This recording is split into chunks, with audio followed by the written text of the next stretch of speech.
¿Sí? ¿Ya? Gracias. Como decía, mi objetivo fundamental es que todos reflexionemos sobre la importancia de tener un plan. Y un plan relacionado sobre todo con esa atención que me gustaría recibir al final de la vida. Y la primera pregunta que os lanzo es, ¿habéis reflexionado durante todo este año de pandemia qué aspecto ha sentido a mi vida? ¿Os lo habéis planteado? Lo que os invito es a que os adentréis, que buceéis en vuestro interior e identifiquéis aquellas cosas que son imprescindibles. Fundamentalmente, en bioética hablamos de los valores, estas cualidades del ser humano que son tan importantes que nos van a condicionar a la hora de actuar. Y lo que tenemos que identificar son aquellas piecitas del puzzle que queremos que conformen nuestra propia identidad. Algo que se ha resaltado en la pandemia es el valor de la salud, el valor de la vida. Para mí, uno de los valores también muy importantes es el valor de la libertad. Tendremos también el valor del amor, de la familia, del trabajo, del placer, de la belleza, de la fe, la alegría, la justicia, la solidaridad. Os pregunto, de todos estos valores y también los que podráis haber pensado, ¿tenemos claro cuáles son los principales, cuáles son los que consideramos más importantes? ¿Nos podéis hacer mentalmente una priorización? Es el término tan de moda que efectivamente también tenemos en esta pandemia. Segunda pregunta, si sufriera una enfermedad, ¿cambiarían esa priorización que hemos tenido con los valores? Pues os presento a Marc Gil, él es técnico en emergencias sanitarias, en el que en Barcelona sufrió el COVID, porque algo que comentaba también Diego, de recursos de esos EPIs, ¿no?, de protección individual. Y además tuvo una carga vírica tan importante que requirió el ingreso en una unidad de cuidados intensivos, tuvo un tromboembolismo pulmonar, sufrió 2 paradas cardiorrespiratorias y tuve el privilegio de escuchar su testimonio en unas jornadas que organizamos en la facultad, al otro lado del pijama. Ya nos dice también la importancia de, a veces, ¿no?, intentar reflexionar sobre qué sienten, qué piensan tanto los pacientes, las familias como los profesionales sanitarios. Y nos contaba esto. Esa vivencia, tanto en primera fila como técnico en emergencias, como de paciente, me ha servido de mucho, porque ahora le doy valor a las cosas que antes no las valoraba. Ahora para mí un vaso de agua es como un regalo caído del cielo, porque esta enfermedad me ha hecho cambiar la visión de la vida, disfrutar de los pequeños momentos que nos dan, vivir el día a día. Vivir el día a día. Y os preguntaba también, ¿no?, si esa enfermedad además avanza, ¿tendríamos claro qué cuidados querríamos, qué atención, qué tratamientos? Y también lo emplazo en una realidad, el envejecimiento que tenemos poblacional va a más. Gracias a estos avances que tenemos en el campo de la medicina, la tecnología, se pueden resolver situaciones, pero la OMS ya nos señalaba que el 75% vamos a morir de una enfermedad crónica, principal causa de muerte, las patologías cardíacas, seguidas del cáncer y seguidas de las patologías respiratorias. Por tanto, aquí tenemos una probabilidad importante, ¿no?, de este tipo de enfermedad. Me he planteado en algún momento qué cuidados o qué tratamientos querría.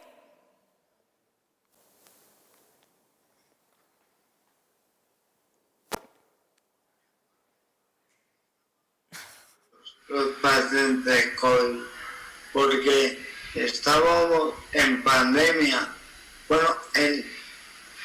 confinados, entonces los familiares no podían venir a vernos y eso fue muy duro. Y más a ver que tenía compañeros de mi unidad de ambulancia justo al lado, entre la vida y la muerte también, que 3 de ellos fallecieron. Lo pasé muy mal, la verdad, muy mal. Y hoy en día no hay día que me acueste sin pensar en algún paciente o en mi estancia en el hospital. Claro, esto me ha dejado muchas secuelas. El estar tanto tiempo intubado y los paros me han dejado muchas secuelas. ¿Alguno habéis tenido la enfermedad? ¿Habéis desarrollado el COVID a un familiar? ¿Has tenido ingreso en el hospital? ¿En una unidad de cuidados intensivos, el entorno más hostil que tenemos dentro de los hospitales? A veces es difícil planificar hasta qué tratamientos o no quiero llegar si no he vivido esta experiencia. Y esto implica empezar a reflexionar, a hablar sobre la muerte. Y normalmente la primera cara que pone la gente cuando hablamos o decimos el término de muerte, aparte de los eufemismos que se puede utilizar, es con respecto al cuadro, ¿no?, del grito. ¿Y por qué se produce? Porque socialmente lo hemos querido esconder. Tabú. Ya no os cuento si intentamos hablar de niños, ¿no? Y esa ocultación de la muerte no solamente es de la ciudadanía, también los propios profesionales sanitarios. Ya no lo vivimos como un acontecimiento vital del ser humano, sino como un técnico, ¿sí? Lo que puede generar frustración y sobre todo caer en la denominada obstinación terapéutica. Y aquí hago un inciso en el cual yo tuve el privilegio de conocer dos escenarios que facilitaron el aprendizaje con respecto a la muerte. Uno es un pueblo aquí de la Sierra de Madrid que se llama Mangirón, en el cual la muerte está integrada. Y si os pregunto si recordáis la primera vez que habéis visto morir, ¿os acordaríais? La mía era mi bisabuela, tenía 7 años. En mi familia tenemos esta tradición de ser un poquito así longevas. Tenía 14 años cuando ella falleció y murió en su casa acompañada de su familia, que es lo que ella quería. El siguiente escenario en el cual tuve el privilegio también de ver cómo se naturalizaba la muerte fue cuando estuve en África, trabajando como cooperante en Chinguetti, en el cual aquí la muerte era bastante distinta, no era de una persona anciana que con ese transcurso de la enfermedad o con ese transcurso del envejecimiento moría. Aquí se morían niños por una falta de recursos, pero tenían integrada esa muerte con total naturalidad. Siguiente pregunta. ¿Alguna vez habéis reflexionado sobre vuestra propia muerte? Y esto sobre todo de cara a los profesionales sanitarios o futuros profesionales sanitarios que también hay. Es una obligación para poder atender y prestar una atención de calidad a nuestros pacientes haber reflexionado previamente. Yo no puedo acompañar a una persona en este proceso de morir si yo previamente no lo he reflexionado, analizado. Y una primera pregunta, ¿dónde os gustaría morir? ¿En vuestra casa? ¿Con quién? ¿Con vuestra familia? ¿Con vuestros amigos? ¿O en el hospital? En un entorno que quizás consideréis más seguro, rodeado de profesionales sanitarios, en el que el riesgo que corremos con este hospital es la idealización que se ha generado en la tecnología, especialmente en las unidades de cuidados intensivos, llegando incluso a pensar que podemos vencer a la muerte. Gran error, porque rompemos con la dualidad del ser humano. Tenemos una parte biológica, naturaleza, esa enfermedad, perfecto. Pero también, lo más importante, lo que yo os he preguntado lo primero, es la parte cultural, vuestros valores, lo que os define. No soy un cáncer, no soy esa patología pulmonar. Es cómo convivo con esa enfermedad, es decir, vuestra calidad de vida. Y eso depende de cada uno de vosotros, en función de esos valores. ¿Y hasta dónde actuar? También, ¿no? Es importante tenerlo en cuenta, hasta dónde os gustaría que se os aplicaran esos tratamientos. Bien, pues os presento a Juana. Ella en esta foto tenía 87 años, una estenosis aórtica severa, en el cual el problema que tiene es que el corazón, la sangre, pues tiene dificultad para pasar y uno de los tratamientos es que se le abra el corazón, ¿no? Una intervención quirúrgica para hacerle ese recambio de válvula. O ahora que hemos evolucionado más, que se pueda introducir a través del catéter. Muchísimos pacientes como Juana he tenido en la unidad de cuidados intensivos en el que no han sobrevivido y han pasado sus últimos días conectadas a todas estas máquinas. Quería una intervención, quería ver cómo crecían sus nietos y falleció en su domicilio con 91 años rodeada de su familia. Era mi abuela. Y os presento a mi otra abuela. Digo que mi familia somos longevos, sus 101 cumpleaños. Ella tenía una demencia avanzada, en el que sufrió una caída y se fracturó la cadera. Con 103 años querían intervenirla, querían realizar esa cirugía, en el que posiblemente falleciera en el hospital. ¿Dónde falleció? ¿Dónde quería ella fallecer? La decisión no la pudo tomar porque tenía esa demencia. La tomó la familia, en su domicilio, sin la intervención, puesto que era lo que ella quería. Esto es lo más importante, evitar caer en esa obstinación terapéutica en base a lo que cada uno de vosotros querríais en ese momento. Y para eso tenemos que reflexionar y tomar antes de que llegue. Y uno de los grandes problemas que tenemos, sobre todo a nivel de los sanitarios, es la dificultad de tener conversaciones difíciles y las habilidades de comunicación. Pero como errar es humano, tenemos ese margen de mejora. Se puede aprender y tenemos que empezar a abordar todos estos temas con todas las personas, no solamente en pacientes que tengan una enfermedad. Y os pregunto esto, en el final de vuestra vida, ¿qué sería lo más importante para vosotros? Y os voy a presentar a David. David.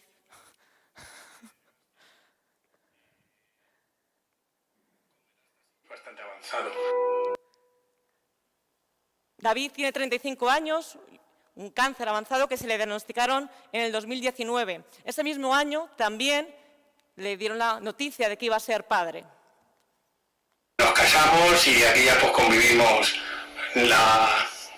mi mujer, mi niña pequeña y el cáncer, o el tumor, que no hay que verlo como una cosa mala. O yo por lo menos intentamos no verlo como una cosa mala dentro de la mierda, de la rabia, de la impotencia que te pueda tenerlo con 35 años, saber que tu vida se está acabando, se está agotando, pero aún así creo que hay que empezar a naturalizar mucho más la muerte de lo que la gente lo hace. Porque igual que voy a morir yo, o vais a morir todos los que me estéis viendo. Se casó en plena pandemia, era uno de sus deseos. Pero sí que creo que hay que empezar a convivir más y a hablar más de la muerte y de cuando uno no está, cómo va a dejar a su familia, cómo va a dejar las cosas. Y creo que eso es lo que más tranquilo te va a dejar, tanto para el que se va como para los que se quedan. El ver que todo va a seguir funcionando. Claro que me van a echar de menos. Joder, si no te echan de menos gente que te quiere. También, ¿no? Saber despedirnos. Yo vivo feliz, ¿eh? Yo con mi hija vivo feliz. O sea, yo cuando salgo a dar un paseo, ahora que empiezo a andar, me dolerán los riñones, me dolerá todo, porque al final el cáncer se está comiendo mis huesos. Pero aún así yo a mi hija la sigo dando paseos, la sigo intentando andar, aunque luego me tenga que pegar más rescates. ¿Qué más da? Lo que tiene que ver mi hija es que su papá está bien, aunque no se va a acordar de mí, pero que los vídeos y las cosas lo vea. Yo lo que más le pido a Amanda es que escuche mi voz, porque la voz es lo que yo más siento que se pierde, porque fotos tenemos mucho y más ahora con los móviles, con todo, pero las voces se pierden. Tú cuando, y si no intentar hacer memoria de un familiar vuestro que haya muerto, a ver qué voz tiene. Y eso es lo primero que se pierde. Y yo es lo que no quiero que pierda a mi hija, la voz de su papá. ¿Qué era lo más importante para David? Su familia, que su hija le recuerde. Pues esto, en definitiva, como os planteaba, es hacer este plan. Para ello, lo primero, tenemos que naturalizar la muerte, ser conscientes del momento y también identificar y aprender a convivir con la enfermedad. Tenemos que evitar términos como el de lucha. David no luchó con el cáncer, convivió con él. Importante también el cerrar la biografía, para ello implica hablar con las personas que nos quieren. Las personas, sobre todo, como decía, ¿no? El alivio que se va a quedar tanto para la persona que se va como la persona que se queda. Y, por último, todo ello, dejarlo, como decíamos, sobre todo, escrito, que ahora veremos. Para naturalizar la muerte hay distintas iniciativas, desde el proyecto de UCI, que también pertenezco, con H, de humanización de las unidades de se llevan realizando distintos DIZ-café, que es un café de la muerte, que aquí nos falta el café, pero en el que el objetivo fundamental es naturalizar este proceso de morir, poder hablar sobre ello. también herramientas, sobre todo para los profesionales sanitarios, que a veces nos cuesta, ¿no? ¿Cómo iniciamos estas conversaciones? Pues hay unas cartas, las tenemos en distintos idiomas. Aquí en España esta asociación fue la que la elaboró y era la primera pregunta que os hacía. Para vosotros, ¿qué es lo más importante? Y las cartas pues tienen 3 bloquecitos, uno relacionado con la atención sanitaria. Para mí, ¿qué es lo más importante en mi atención? Desde el punto de vista espiritual y desde el punto de vista del lugar de acompañamiento. ¿Dónde queréis morir? Pues tenemos, por ejemplo, que no se alargue mi vida de forma innecesaria, que se respeten mis deseos o preferencias, o algo tan importante que hemos visto, sobre todo a raíz de la pandemia, no morir solos. Y todo esto lo clasificamos en 3 montones, son 30 cartas en las cuales señalamos, ¿no?, lo que es muy importante, bastante importante y poco importante. Nos quedamos con lo muy importante, 10 cosas que para vosotros sean muy importantes. Y ahora pensar en aquella persona que consideréis que os pueda representar mejor. ¿Eso qué significa? Que sea vuestra voz cuando, porque tengáis una situación de incapacidad, no podáis decidir por vosotros mismos. Y a esa persona le daremos esas mismas cartas y le diremos, ten en cuenta, si tienes que tomar decisiones por esta persona, por tu hija, por tu madre, cuáles consideras que son las 10 más importantes para ti. Y confrontamos, porque muchas veces la persona que nosotros consideramos que mejor nos va a dar voz, quizás no tenga claro qué es lo más importante para ti. Ponerlo en común, importantísimo. Y la planificación compartida de atención, término acuñado por una asociación que también pertenezco, española, de la planificación compartida, en el cual el objetivo fundamental es establecer un diálogo entre todos los protagonistas de la atención sanitaria, profesionales, pacientes y familiares, haciendo que esta reflexión de la vivencia de la enfermedad o las distintas trayectorias que tengamos, para que podamos expresar estas preferencias y no tengamos que tatuar me reanimes. Es un caso real, si queréis luego en el debate lo podemos ver, en el que si tuviera validez o no, el que yo me tatúe esta orden.